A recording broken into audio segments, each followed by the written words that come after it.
Hello everyone, welcome back to the channel, welcome back to yet another video and match day vlog time. The big one. It's England v Scotland in the most intense game of our Euros season. So, England v Scotland. Wow, what do I say? A lot of history to this game. A few years ago, Lee Griffiths with that two incredible free kicks at Hampden Park, 2-2 draw. Obviously, the mind just casts back to that 96 game. Paul Gascoigne just running the midfield, and it's just, yeah, Paul Gascoigne, Euro 96. I think that's the peak. So, today, it's a very different, both teams are very different. And both teams have gone very different directions. And England have faltered off a bit, and Scotland have faltered off very much so. And this is the England lineup over here by the curtain. Jordan Pickford in goal, that remains the same. Luke Shaw comes in, and John Stones and Tyrone Mings, that stays the same. So a new left back instead of Kieran Trippier, and a new right back as well. He's missing with his fullbacks here. Luke Shaw and Reece James comes in for Kyle Walker and Kieran Trippier. Clearly wants to rotate a bit. Mings and Stones, as I've just said. Phillips stays and Rice stays. No surprise there. They've been excellent, and the rest of the team stays as well. Mount, Foden, Sterling, and Kane. So he's messed with the two fullbacks there, and I'm quite surprised because I thought Trippier did very well. Maybe Kyle Walker out, but I thought Kieran Trippier was very solid, and yeah, I thought they'd do well. I thought they did well, and sort of slide around to that team, but fortunately for them, no, and they're not in the team. And they're on the bench instead. And as for Scotland, the team will be up there, of course. And, yeah. David Marshall in goal. Stephen O'Donnell, I think, at right wing back. And at left wing back, obviously, Andy Robertson. And then a back three of Kieran Tierney, Scott McTominay, and Grant Hanley. Kieran Tierney, obviously, will play on the left-hand side. McTominay will play probably in the centre. Probably Hanley will play on the right. Yeah, that's interesting. That defence can be got at, definitely. And then a midfield three of Callum McGregor, John McGinn, and Billy Gilmore. So Callum McGregor and Billy Gilmore there didn't play in the last game, I don't think, against Czech Republic. They're both right in the team. Interesting. Very interesting there from Steve Clarke. And then a front three of Che Adams and Lyndon Dykes. Okay, so Che Adams comes in, obviously, and I think Lyndon Dykes was with Ryan Christie, wasn't he? With Lyndon Dykes up top for the last game against the Czech Republic. It didn't really work, even though Dykes' strength and Christie's pace maybe might worked, but didn't. So I can understand the change there with Christie going out and Adams coming in, who's more prolific. And yeah, it's a nice balanced team. It's just whether they've got that match winner in there, can just click it on in any moment. They're out of the park. They're 1-0 up. They can defend. They can certainly protect their own box, because the two goals they conceded were one from a set piece and one just outrageous goal. So they can certainly defend, because they defended open play very well, and we're not that much of a threat from set pieces. So Scotland can certainly get a hold of their defence and really just put into attacks and really protect their own area. So we've got to be very wary of that. But apart from that, to be honest, I'm not that worried. I'm hoping for an England win. I'm going for an England win. I'm going 2-0 England. I feel like that's it's just going to be a bit of a comfortable ride in the park for us. I hope to God this doesn't come back to bite me, because it's going to be painful. I'm never going to hear the end of it if Scotland go and win against England. But, yeah, I'm going to see you at half-time, because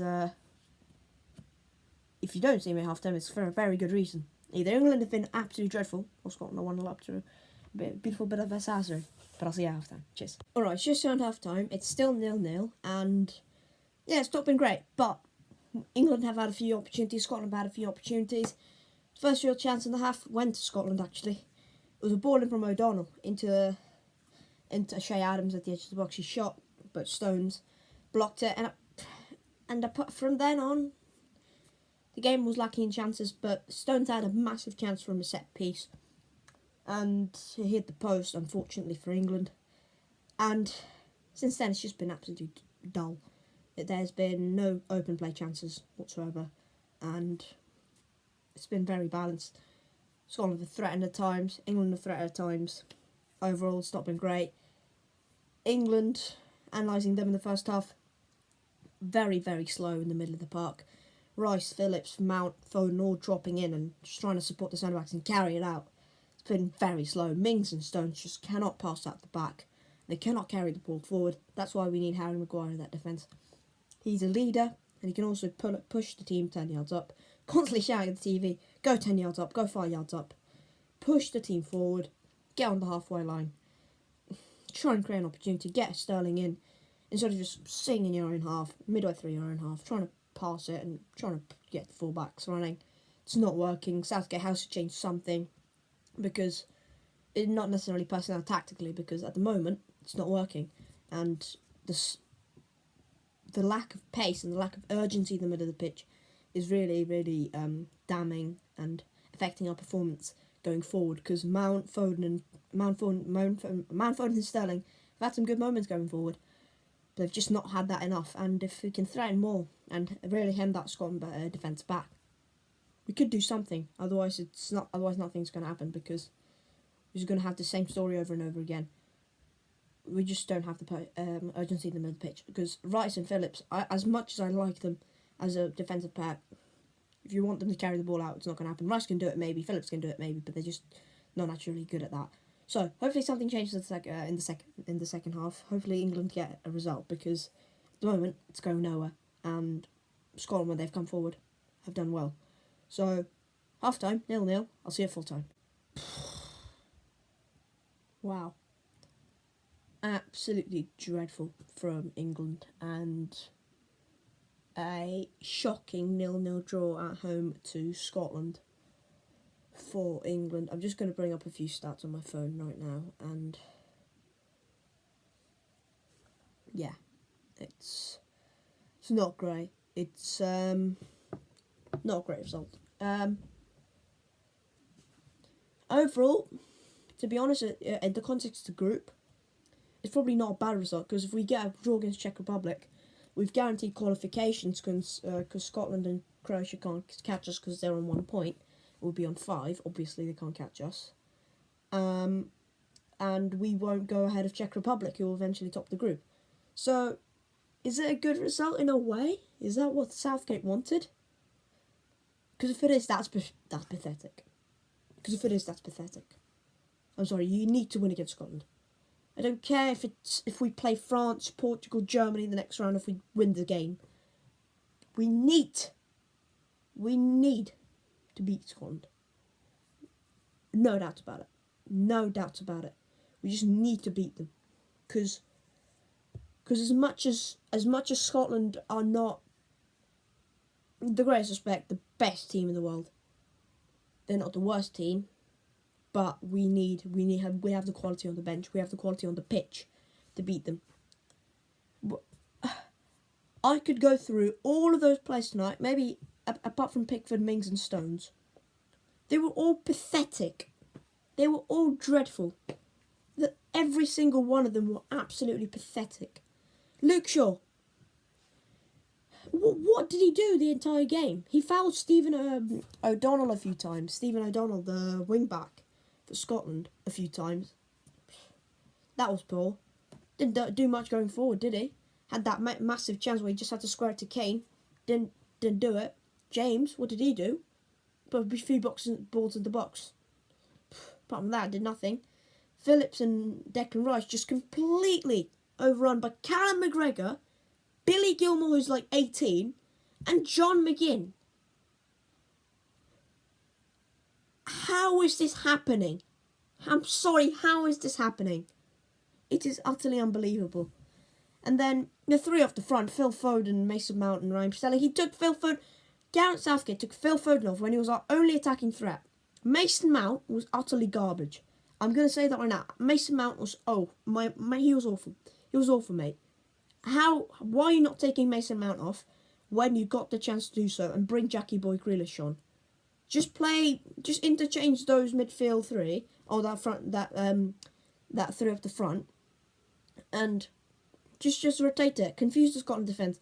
Get Grealish on Hanley. Get Grealish on McTominay. Get him on Tierney. But all of them on each of the players at different points. It's very interchangeable that front three at the front. If Foden stays there and Mount goes off, as much as Mount is flexible, Grealish is more flexible in my opinion. Raheem Sterling, god awful. He was pathetic. Pathetic against Croatia, got the goal. God. Shock. Pathetic today, didn't get the goal. He's going to get slated. Harry Kane was non-existent. I mean, I am sorry, what? But we need our big players to step up, and Harry Kane's one of our biggest players, if not the biggest player. And he's done F all. I mean, Christ. I thought Pickford was good. I thought Pickford was very good. I think he was fairly solid. Didn't have much to do. He made that very good save of O'Donnell. John Stones was good, in my opinion. Mings were good. Only thing, though, was... I think it's a very critical thing as well. When Mings and Stones have the ball with themselves and with the back line, when we're passing out the back, push 5 yards up. Push 10 yards up. Maybe not what Southgate asked them to do, but just push 10 yards up. Because what is the point if we're just going to keep passing it with Shaw, with James, with Stones, with Mings, alongside our own little box, and just alongside it's like our own game here.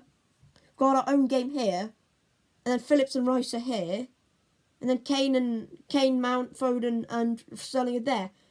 Like, what's the point? They should all be in the same game. They should be in like a box like that. Instead, they're in 3 separate games. There is that much of a gap in between the midfield, the defence, the forward line, that's why Rice and Phillips got overrun when we lost the ball. When we lost the ball near the box, Scotland hit on the break. They used Robertson quite well. They used Tierney at times very well. So Tierney just stepped out just a bit, not that much, just a bit. Was pinging passes left, side and centre into midfield very quickly. That's what we should have been doing. I don't think Stones and Mings have the ability to push out and really change the complexion of the game. Phillips and Rice and Foden and Mount were dropping into the DM's position, especially Foden and Mount, into that defensive position far too often. Far too often. And it's not healthy, because we should not be asking for our creative players dropping deep to come in and really try and create something from the back, because that's what we should be doing. Because if we want to do that, then play a Declan Rice in the back of the middle three in the DM position. But we're not going to do that, are we? I thought Scotland were very good. I thought they were very good defensively, and I thought they did what they had to do to get the clean sheet. I thought we rarely threatened them. Our front four, Foden, Mount, Sterling and Kane, barely did anything really to hurt Scotland. And I thought McGregor, McGinn and Gilmore shielded that back line of Tierney, Hanley and McTominay very well. O'Donnell and Robertson covered at the right times. Robertson was very good defensively down that side, marking Phil Foden. But Phil Benny had a sniff. When he did, it was down the other side when he was switching with O'Donnell. And Sterling, he was up against 2 very good left backs, wasn't he? So that is the Matchday vlog. Very, very disappointing result for England, and hopefully we can wish for better in our next game against the Czech Republic. Maybe we can draw, maybe. But up until then, thank you guys so much for watching, and I'll see you later. Cheers.